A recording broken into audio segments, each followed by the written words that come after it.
Raised on D&D podcast helps enrich your family's gaming experience by bringing you interviews with parents, educators, game designers, and influencers. Join us as we delve into the many ways that tabletop role-playing games inspire creativity, develop communication skills, and create lasting bonds among players. Your host has been an avid gamer since childhood, and now his kids are being raised on D&D. Here's your host, Nick Cardarelli. Welcome back, gamers. I'm your host, Nick Cardarelli, and this is Raised on D&D. My next guest is from Los Angeles. He teaches kids to write using RPGs at luckoflegends.com and is the designer of an all-ages play-to-learn game with monthly adventure releases at storiesrpg.com. He's currently enrolling kids for summer classes, building their own worlds. Please welcome Michael Lowe. Hi, Mike. Hi, it's good to be here. Thank you for having me on. Thank you so much for being on the show. We're so excited about all the things you're doing over at luckoflegends.com, and we love the podcast of Starsworn. We can't wait for the new episodes. But before we jump all into that, Michael, can you take us back to your very first experience with tabletop role-playing games, where your love for Dungeons and Dragons really began? Gosh, so TTRPGs, I guess I was 11. I think my first game was run for me by a very good artist friend. You can find him at And Thank You for Flying. His name's Sean Dove. He's worked on all sorts of great comic books. Back then, we just spent all of our time drawing Usagi Yojimbo and like Teenage Mutant Ninja Turtles together.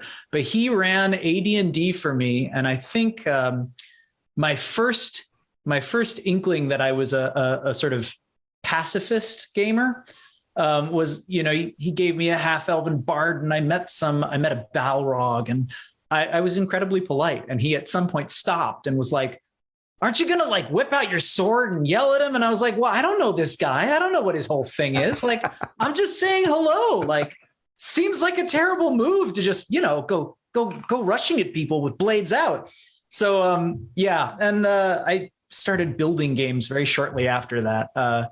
He reminded me that we used to play a game that I built that I called, I think, Lego Battles, which was very Mad Max inspired. You would build these Lego contraptions, and then the rules actually had ways for you to rob other downed vehicles of their stuff. You could scavenge bricks off of them and build your car up. And he said something like, "Yeah, that was a great game. Where'd you get that one?" I was like, "I made it up." And he's like, "I thought it was a real game." And I'm like, "It was a real game. I made it." So yeah. And that's that was the beginning. Well, and you mentioned Teenage Mutant Ninja Turtles. Did you ever have the opportunity to play Teenage Mutant Ninja Turtles? Are you kidding me? TMNT. That was my 90s. That was my high school game. Loved TMNT. I had a buddy, an Australian buddy, and we had an ongoing saga with a character in Mutants in Avalon, which is one of the After the Bomb scenarios where you play a modern reborn, a post-apocalyptic reborn crew of Arthurian knights, running around the wasteland on giant bugs. Really great. I mean, awesome. Who doesn't love anthropomorphic animals and Eastman and Laird's illustrations? I mean, the line work, they were just wonderfully evocative, imaginative, immersive worlds. And that's what's so wonderful about them, is they invite you to create. And it's what makes them powerful as a learning tool and a teaching tool.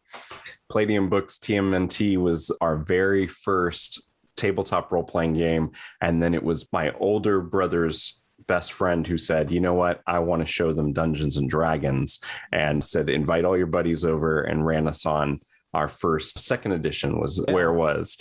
Fast forwarding, Michael, you are a husband and a father. How many children do you have? Just one.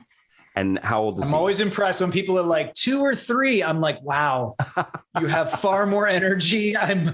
You are either bold or foolish, or I don't know. Well done. No, he's coming up on 9 soon, but he's 8 at the moment. And yeah, we've been playing various games since, gosh, I can't imagine, when did we start playing something that was as formal that we could, that wasn't, that had any rules apart from we're telling a story and you get to choose what happens next. I suppose since 6. He started gaming with me around 6 or 7, and we've been telling stories nonstop ever since.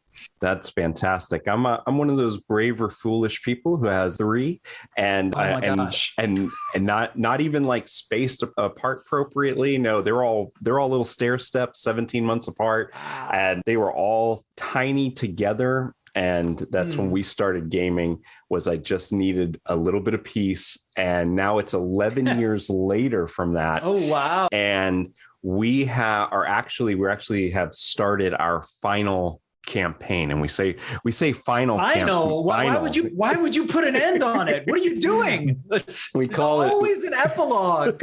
Come on. We call it the final campaign because we know that by the time it's over, our oldest will be off to college and starting her life. So it's our final campaign with us all living under the same roof. And to do that, you brought up Palladium Books. We have playing all kinds of role-playing games throughout their childhood. For this final campaign for all of us together, we actually went back to Palladium Books and started a Palladium fantasy campaign. Oh, wow, that's super old school. Check you out. Right on. And I'll tell you something. It's a bit of a learning curve for them, but I was like, oh no, I used to run this 20 years ago, so I know what I'm doing, and it's closer to 30 now, but all you do in Palladium is just get the highest PP you possibly can. That's the answer to everything in Palladium.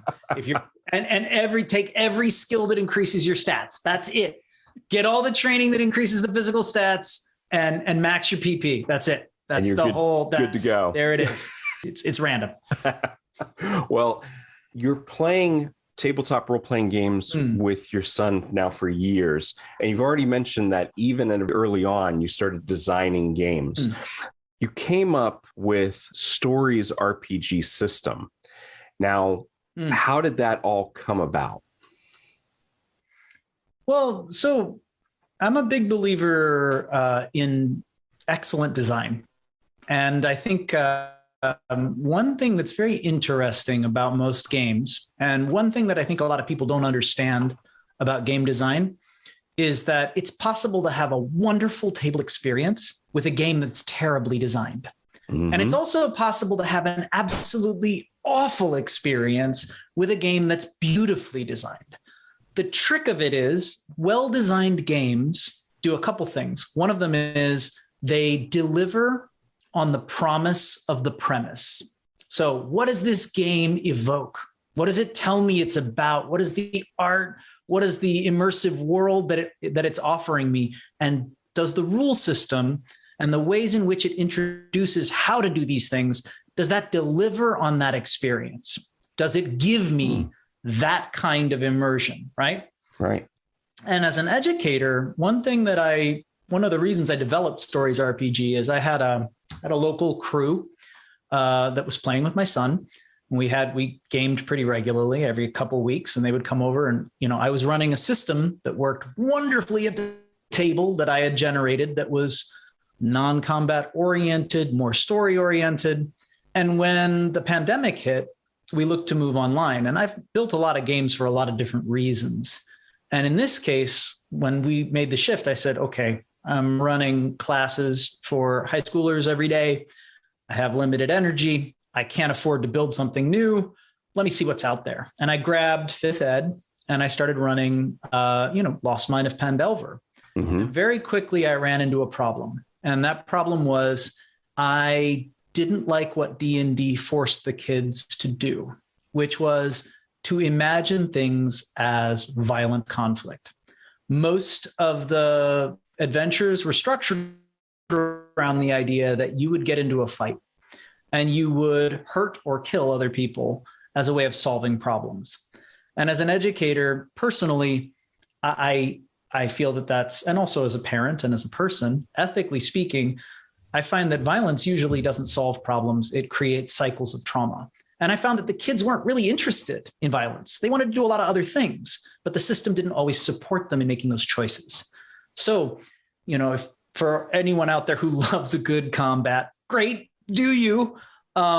It wasn't what I was looking for. And I realized, okay, I want to redesign this. And I want to say also, Michael, I totally agree with you in the fact that if a role-playing game is not suited to you, your family, your table's experience, then trying a different system, designing your own, or just adjusting the one that you're using is always the right answer.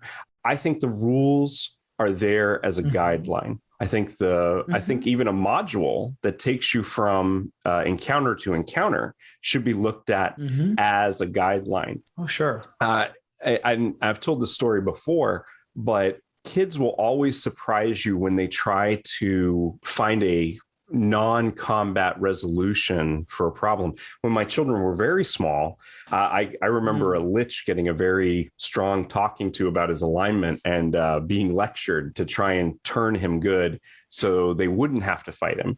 And of course, they were like kindergarten, first grade level. So in that scenario, okay, you kind of had to go with it, even though the rules would let you know that that's not the case. They played a Star Wars adventure one time where they were all Jedi and they were chasing a Sith, and he sent these indigenous peoples, like these cavemen, after them.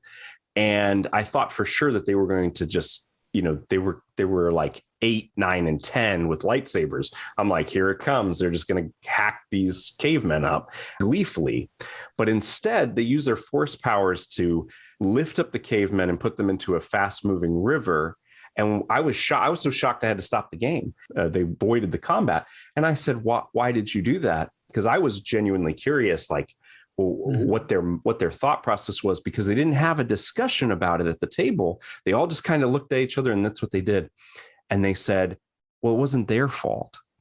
The Dark Jedi was influencing their behavior. We didn't want to punish the cavemen for not being in control of themselves. And I thought I was taken back. I was just amazed, because I thought for sure that lightsabers was going to result in violence. So yeah, that's something you see quite often when you game with children. And so I can definitely see where being funneled into a no options but combat scenario would have been upsetting. Well, and there's more to it than that for me from a design angle. So in D&D, a lot of what defines your character, and a lot of systems, a lot of what defines your character are their abilities to influence hurting people or healing people, right? Controlling the flow of combat and framing narrative as conflict. And, to give another example, so I wanted a game that invited kids to create the stories that they wanted to tell, not one that told them what kind of story they needed to tell, but that gave them options. So there are a lot of different elements that I could get into, and I can be super nerdy about it if you want. But the basic idea was don't tell me about your job or any of that. Give me a couple of sentences about who you are. And most of those sentences boil down to a bond. So tell me who matters to you, right? Who do you care about? Who looks out for you? Who do you have a rivalry with? Who do you feel who's always making fun of you and you always you get annoyed with them, right? What's your drive? What do you care about? Why do you get up in the morning? What are you into, right? Do you want people to love you? Are you looking for your long lost brother? What's your mission, right? What's your downfall? What makes you awkward or is something that your character struggles with? Because one other thing that I don't like about the way in which some systems frame characters, they frame them as very iconically perfect, right? Which can send a weird message to kids about what makes you heroic, right? What makes you heroic is you're this perfect scion of, and I love a good story. Good stories thrive on, and I talk about this a lot with kids because what I'm looking to do is cultivate an understanding of what makes a good story. How do I become a good storyteller, right? They thrive on drama, and they also thrive on imperfection. Your downfalls, your character's downfalls, they're often strengths. So the way my dice system works, you can leverage up to 3 of the tags that your character has, whether it's a drive, a downfall, a power, a trait, a quirk, something funky. And those generate the dice pool that you roll, up to 3d6. You get highest roll determines whether you get a failure, 1 to 3, a success with a trouble, that's 4 to 5, or a success, 6. And of course, 2 6s, you can get an extreme success. And this has led to some of the best, just really wonderful ways in which story evolves. I can remember they were trying to, what was it? They were falling down a chasm, and one character was trying desperately to create a force field underneath them to catch them. And I was like, okay, guys, everybody look at his, they were trying to figure out which tags he could use. And they're like, yeah, generates force fields is one tag, but I'm not sure, and they found his drive was helping and they didn't have anything else. And he had a quirk, and the quirk was golden hair. And somebody goes, your character has golden hair? How has that never come up before? And he's like, well, can I whip out the golden hair and can that make it more? I'm like, heck yes. And he got the full 3D, and so it's this moment where the hood falls back and he's this weird little goblin character. And all of a sudden this giant mane of sparkling hair whips around and everybody's like, ha, and he generates the force field.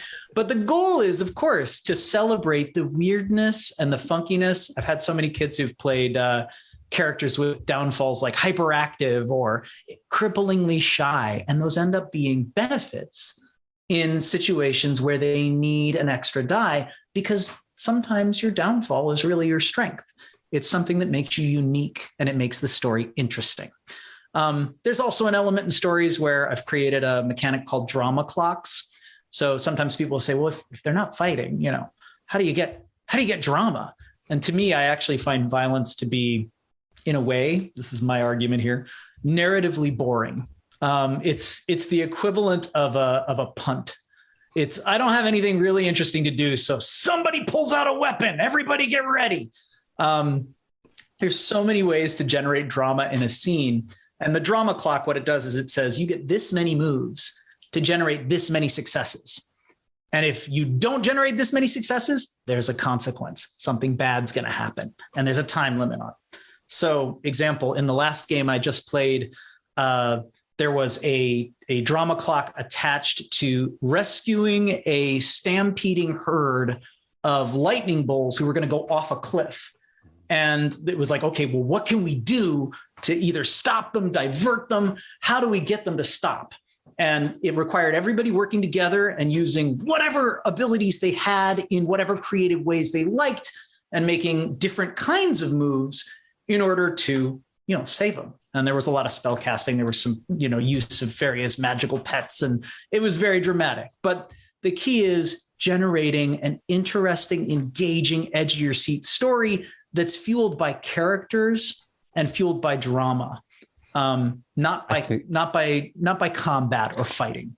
I think that's fantastic. And I see where you're coming from in the fact that a lot of times when the focus is too much on violence and combat, you can fall into what we call a video game mode, right? Mm-hmm. And you're just smashing through dungeons and just indiscriminately hacking at whatever's behind the doors. And you really feel like you're playing something like Mortal Kombat more than a heroic story. And, we hear dungeon masters and game masters always complain about that murder hobo mentality, where your heroes are just wandering murderers who look at the entire world that they're interacting with as experience points that have to be gained by slaughter. And then when a dungeon master or game master, if you like that kind of thing and you like dungeon crawls, then it's a great fit. But a lot of times what happens, especially for dungeon masters and game masters, is after you've been running games for 5, 10, 15, 20 years, sometimes you say, you get that dungeon master burnout and you say, I'd like to do something a little different. I'd like to do something a little more dramatic. And you try that, but what you've done is you've cultivated a table of murder hobo and video gaming mentality that results in your players are always killing your NPCs who are trying to give them missions or clues, or you try to introduce some other kind of, hey, save people from the burning building, and they start looting the burning building and leave the innocent people to burn. So those kind of things happen at tables. And one of the reasons for that is not presenting a variety of dramatic effects and objectives and missions. I think I see it a lot because I run lots of different games. I see it a lot when we try to go from one genre to another. So when we're playing fantasy, what a lot of times happens is people get into a Conan the Barbarian kind of mindset, right? But when you take people to say something like superheroes, mutants and masterminds, save the day, the power outage, all of these superhero role-playing games, they have elements that are more, hey, you have civilians on a bridge or a natural disaster, and you have to rescue people and you have to help people and you have to minimize collateral damage. And maybe you're fighting the bad guy or trying to at least, contain him, but you've got to do it in such a way that you don't hurt innocent people. And what happens is when players of one genre try to switch to another genre, they have a hard time with that whole, hey, we can't just use violence as the solution. So I think that your approach with the drama clock is amazing. I think that's incredible, and I think it's very useful. Now, Michael, you mentioned that you're an educator and that you actually teach children how to write and use role-playing games through education. Could you tell us a little bit more about that? Yeah. So my classes are up at luckoflegends.com. And I think, one of the interesting things about system and how this works is that most games presume that most of what you do is going to be in the guise of your character. They put most of world creation and plot creation onto the storyteller, right?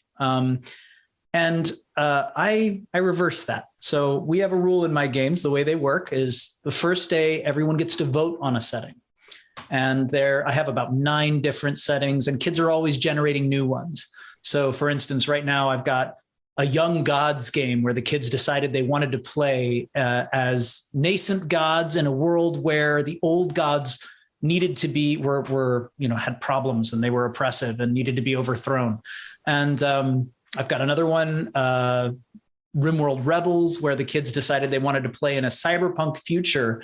And the problem they're dealing with is the world has become a nature sanctuary. And the people protecting that nature sanctuary have ended up repressing people in order to maintain Earth as a snapshot of history. So very interesting and but these are all choices that I invite kids to make. So there's a series of agreements we go through. We generate everything upon a collective slides document. I'd be happy to show you some of these. They are incredibly immersive. One of the tricks I realized that, games like D&D or TMNT all use is they've got so much gorgeous art that it's impossible. You throw a bunch of those books down around a bunch of kids, they're going to consume them. And so that's a trick I use. I have very polished, gorgeous looking slideshows that are full of internet art that I do not own the rights to, which is why I'm not selling this game. Think of it like a collage. And the kids are invited to edit that document. So one of the rules we have is between sessions, everyone writes and we talk about prompts. And you don't have to write. If you have a week off and you don't write, there's no consequence. But when you write, everything you write becomes true in the game world, and it generates story points, which you can either use to modify your character or modify the world or save to spend for rerolls. So as a result, the more you write, the more influence you have on the story, and the more the story reflects what you want. As a great positive reinforcer is in-game benefits for out-of-game work. I love that. Well, you mentioned it. You suggested that, there's that mentality of killing leads to power. That's in the game. That's part of why design matters so much. Literally every living thing is listed in the manual with a bounty above its head. Just insert sword here to release power. So there's a reward system that incentivizes violence. And, you can say, well, but you can also do it by defeating it some other way. Yeah, but all my abilities on my sheet deal damage. I got all this stuff that lets me kill stuff. And look, there's a thing, and it's going to make me powerful if I just kill it. It's built into the design. So I designed with story in mind. And the cool part about this is we spend the first hour of most sessions reading everyone's stories aloud, cheering like crazy, doing minor edits, figuring out how it fits in the lore. We usually have a few slides early on that are lore slides So if somebody creates a large rule for the world that hasn't been established yet, we'll go and we'll drop that rule in there. And we're like, okay, so this is now true. And the world takes shape as we build it. So to give the example of superheroes, one of my favorite superhero games I've played, I have a setting, Metahuman Heroes. And, what did they do with their superpowers? Well, in this setting, the only lore we begin with is 15 years after the pandemic, the children who were born from mothers who were infected by COVID have superpowers. And they all developed them on their 15th birthday at the same time. And the reason for this is to create a world in which a lot of the various ways in which superheroes are imagined as being super important, as being things wars are fought over, not if everyone's kids have it at the same time. Because even the people in power are sort of having to deal with, okay, but that's my kid too. So it leaves a lot of freedom to the kids. What will you do now that you have these miraculous powers? And you want to know what they did? They had an online forum for superheroes. We created a character called the Wiz who ran this online forum, and they sometimes would do entire text dialogue interchanges. We'd play scenes where they were actually interacting on the forum for super teens. Wow. They went for boba. They got into a karaoke battle. They ended up creating a viral video by accident and becoming famous. They got involved in creating an animal sanctuary because they decided in their stories that some animals had influences and weren't able to fit into their ecosystems well because they had powers. So great white sharks were swimming around through the air. So how to figure out how to, where do we put them? We need some sort of like animal sanctuary for super critters. Built a floating island on which they had this entire contained ecosystem to get all these different super creatures living comfortably. And ended up the big giant epic conclusion was there was a dragon coming out of a portal over Tokyo. And they went and they managed to figure out it was a mutated whale and it was calling to the others of its kind because it had gotten abandoned in space. And then we ended with the cliffhanger of, maybe we need to go to Mars and terraform that. So the dragon, so all these dragons have someplace to live where they won't mess with.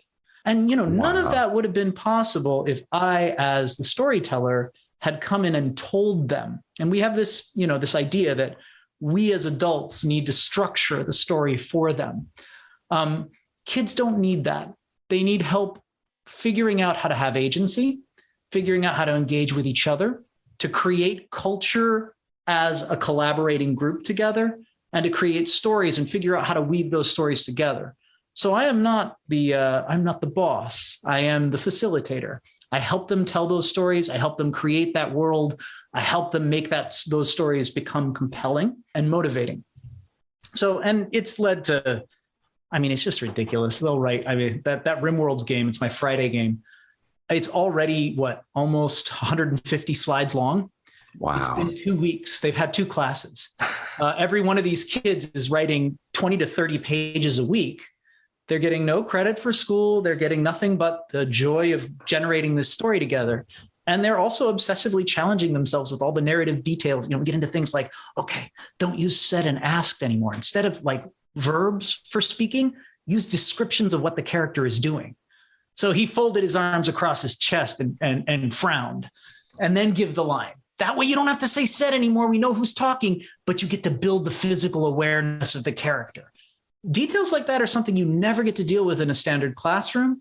And they're also things that kids aren't always engaged to interact with. Am I writing this story because you told me to? I don't care whether I'm expressing it perfectly. If I'm writing the story because it's going to be read aloud and cheered by all of the other kids in my crew, and it's going to become part of the story that we all live, are you kidding me? I'm going to sweat bullets trying to make it beautiful. It's a huge motivator. It's wonderful. And I think the fact that they're able to help each other out with that and you're there to guide them. One of the hardest things as a storyteller, as a game master, is trying to get that buy-in from your players. And I'll be honest with you, I'm just as guilty of it. One, not only trying to rack my brain and say, how can I make an interesting, compelling setting that a group of loosely connected friends or acquaintances will find enjoyable and want to say, hey, this was worth a Friday night, right? And your approach takes so much pressure off the game master. And now here at home with my family, you know, I will present, when we're not campaigning, we're doing one shots, and I'll present different maybe box sets, Lord of the Rings, Legend of Five Rings, things like that, and say, hey, you know, do you guys want to adventure in a fantasy medieval Japanese setting, or would you like to adventure in the works of J.R.R. Tolkien, those kind of things. And so in that, we make a collective decision that, okay, this is the setting or genre that we'd all like to try or play. But your approach takes it to such another level. One of the things that I've had to struggle with is my youngest. One time, he was about 10 years old, and we invited some friends over because they wanted to introduce their children to tabletop role-playing games. And so we get about 3.5 hours into the session, and it's the big finale. And the characters have all decided, you know, how they're going to approach the objective and the problem. And it's a stealthy situation. So everyone's sneaking in, and my youngest playing a bard with a drum, and he stands up on a wall and he starts beating the drum as loud as he can and starts calling out the opposition. And at that moment, I pulled him to the side at the table because everyone is noticeably distraught that the plan is going awry at the hands of one of the players. I pull him aside and I say, hey, what are you doing? I said, you know, the plan, this, that, and the other. And he goes, here's the problem. You've got a story there that you want to tell, and I want to ruin it because my character can do whatever he wants. And I said, okay. And so we went back to the game, and I said, this is what happens. So one of the things I realized was that was a power conflict, because he saw the game master as somehow like the king of what was happening. And even though he had complete control of his character, he felt that he was being pushed to do or to go wherever. And so he decided, the way I'm going to wrestle control back in the scenario is I'm going to ruin the group's plan and work against the group. I gotta tell you, as a teacher, that is one of the biggest problems that new teachers will run into, because they haven't yet gotten comfortable enough sharing the room. You know, I will often say to kids really straight up, this is your room. If you can tell me what you want to learn and how you want to learn it, I'll help you do it. It's not my room, it's yours. And then I have to prove that repeatedly because they're not used to being given that control. But here's the bottom line. You don't wreck things you own. Nobody goes into their own house and tears the place up and burns it down. People only burn things down when it doesn't belong to them and they feel like they've been forced into a situation or a story that they don't want to be in. So we start with that. You know, all of my games start with, this is a story we all tell together. It belongs to every single one of us. If at any time any of you don't like the way something's going, we're going to exit. You know, put your hands up like this. We'll use the X card and we'll talk about what you'd rather have happen. But one of the first things that I do is even the way that we vote on settings. So I'll list up, I'll say, here's the introduction to all the things I have planned. These are all worlds we can drop into, but then there will be a series of questions that we use to make that world your world, not someone else's. So I have an agreement list that allows all of the players to take turns shaping. So example, what is the greatest struggle that we have? Or we are mostly people who are. And there's a ... In my goblins game, it's fighting is only for numbdogs. Only humans is dumb enough to fight. When we argues, we, and then, there's a bunch of listed options, but you can go anywhere you like with this. The goal is, and when we do the votes, I always explain, you can vote as many times as you like, just don't vote for the ones you really don't want to play. And then once we get it down to a couple, we're not going to have it majority wins. We're going to keep talking until we all agree on one. And it's a way to set up the idea that what we're doing here is about consensus and collaboration. We're creating something together. So we're figuring out what works for everyone, and we're coming to consensus on that. And that means negotiating. And boy, some kids, it'll be 45 minutes in before they can get their vote together. But the great part is by the time they commit, they're all committed. They're like, yeah, no, you know what? Okay, fine. Let's do the superhero one. I was trying to hold out for mine, but if everybody else, you convinced me. And they'll get into that mindset of this is something we do together, including me. I'm always stopping things and saying, all right, is everybody cool with this? Anybody want to tweak anything here? Do we want to go with, is this the drama we want to face? And oftentimes I'll end a session. I'll say, there's a couple ideas I have for where we can go from here. I don't want to give away any mysteries, but would you rather the next session feel more like this, or this? And the kids will all argue and they'll be like, oh, let's do that one. Okay, now I know what to set up for next time. And that'll also help with the prompts for next time, because I'll be like, okay, then here's some great prompts that we can answer. Boom, boom, boom. And the fact that it's a collective document also sponsors that collective engagement and collective ownership. They watch each other and they're dropping comments. Sometimes, and this is my favorite, they'll have after parties. So I'll be logging out of the Zoom. I'm like, okay, class is over. Bye, guys. Like, wait. I'm hosting this time. You got to make me the host. And they'll spend the next 2 hours writing together and searching up visuals and posting them in galleries and writing entire sagas. I got a kid who's written a 100-page book based off the games we've been running together. He's like, I need you to edit my book. And I'm like, I have a day job, but okay. I'm down. So yeah, it's very much a collective approach. If you ever get interested in one-shots and you'd like to see something that allows you to do a zero prep one-shot, I have these for adults too. Holdfast Station is due out supposedly any month now from Lamp Black and Brimstone. It was a stretch goal for the Stone Top Kickstarter, if you're familiar with it. But it's a game about an asteroid mine in the far reaches of space. And you play regular people, community members, miners, diggers, riggers who fix things, and you deal with the problems facing your community. And there are different cycles where you have to deal with issues with the station, issues with trust in your community, and how you resolve those. Because when resources are scarce at the fringe of the galaxy, you really have to worry about everybody being on the same team, because if anybody's not happy, everyone suffers. Mm-hmm. But it generates all of the world and all of the situations. Even the story prompt is generated by answering questions in turn. And then you've got a game to play and you can run it.